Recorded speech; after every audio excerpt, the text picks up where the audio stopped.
নিজের সবটুকু যার জন্য ত্যাগ করছেন, সেও কিন্তু একদিন বলবে, কেন করেছিলি? আমি কি করতে বলেছিলাম? সমস্ত সমস্যা তার পাশে থাকার পরেও একদিন শুনতেই হবে, আমার সমস্যা আমি মিটিয়ে নিতে পারতাম, তুমি না থাকলেও চলতো। তার সমস্ত হারিয়ে যাওয়ার সম্পর্ককে চেষ্টা করে তার কাছে ফিরিয়ে দেওয়ার পরেও আচমকা সে বলবে, আপনি নাকি তাকে একা করে দিতে চান।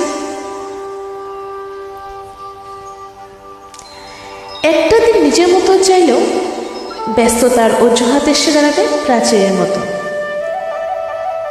আসলে অনুভূতিগুলো মরে গেলে রয়ে যায় শুধু যুক্তি আর তর্কের পাহাড়। তখন কথায় পিঠে কথা বসে, কে ভুল কে ঠিক লড়াই চলে। কারণ সেই বিশেষ অনুভূতিগুলো তখন মৃত। যার জন্য সবটুকু ছাড়ছেন, সেও একদিন বলবে স্বার্থপর। সেটা বুঝে নিয়ে ত্যাগ করুন, কষ্ট কম পাবেন। কারণ আমরা মুখে যত বলি এক্সপেকটেশন রাখি না, আসলে ভিতর ভিতরে কিছু চাওয়া তো রয়ে যায়।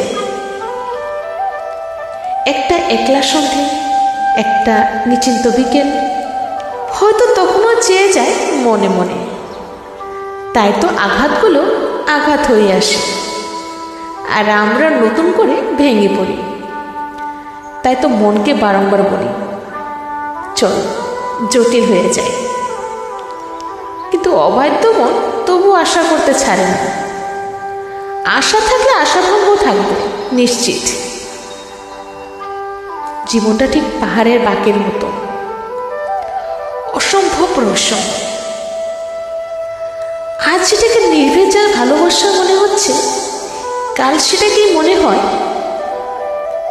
শুধুই বোঝাপড়া।